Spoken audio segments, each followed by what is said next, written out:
يقول لك ايه؟ كرة من المطاط، وعارفين كلنا كرة المطاط يعني بتنزل وترد. خلاص، سقطت من ارتفاع 20 متر. يبقى هي كانت على ارتفاع 20 متر، كنت واقف في البلكونه وقعت منك. ما تلعبش في البلكونه بعد كده. وقال لك كم متر؟ قال لك 20 متر مش 50. ادي 20 متر. طيب لما تنزل من 20 متر مش هتسكن على الارض مره واحده. خلاص، ايه اللي هيحصل؟ تعالى نشوف. ثم ارتدت لاعلى، نطت لاعلى. مسافه كام؟ 10 متر. يبقى رجعت تاني 10 متر. تمام؟ طيب يبقى نزلت على 20 وبعد كده طلعت 10.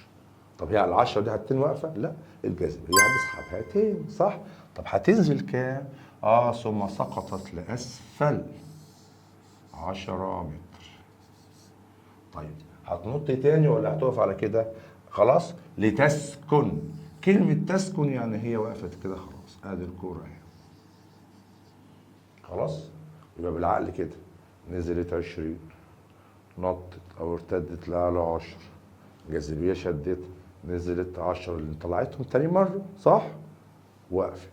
يبقى لو عايز المسافة، خلاص يا مستر المسافة 20 زائد 10 زائد 10 هتبقى كام؟ 40 متر. جبتها منين؟ ما هو نزل 20 طلع 10 نزل على 10 اللي نزلهم، خلاص طلعهم يعني. يبقى 20 10 10. طب الإزاحة؟ الإزاحة بقى أنا ماليش دعوة بالتنطيق اللي حصل ده. أنا ليا دعوة كان بادئ منين؟ أهو، وانتهى فين؟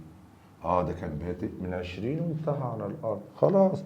يبقى الازاحه الحبه دول ماليش علاقه بالتنطيقتين دول، ال10 طلع وال10 اللي نازله دي مسافه. طب الازاحه هتساوي ايه؟ طبعا الازاحه عباره عن مسافه لا اتجاه، خلاص. هتساوي 20 متر. فده الله اتجاه، ممكن تقول جنوبا عشان نزل تحت، او في اتجاه مركز الارض، او ممكن خالص تسميها اتجاه الحركه.